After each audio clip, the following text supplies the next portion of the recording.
প্রথমে তো সবাই অনেক খুশি হয়েছিল, এখন আর প্রস্রাব পায়খানা করতে মানুষের কষ্ট হইব না। কিন্তু পায়খানাগুলি অনেক চালাক হইয়া গেছিল, ওরা আমাকে বিরোধিতা করা শুরু করছে। PP143, আমাকে কি শুনতে পাও? যে বেক পেঁপে আর কতদিন এভাবে চলবে?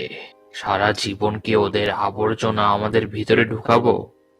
কিন্তু এটাই তো আমাদের কাজ, এটার জন্যই তো আমরা তৈরি হয়েছি। জীবন তো আরো সুন্দর হতে পারে, তাই না? মানে বুঝলাম না, জীবন কি এটার চেয়েও সুন্দর হতে পারে? আমরাও কি হাসি খুশি থাকতে পারবো? আরো সুন্দর হইতে পারে।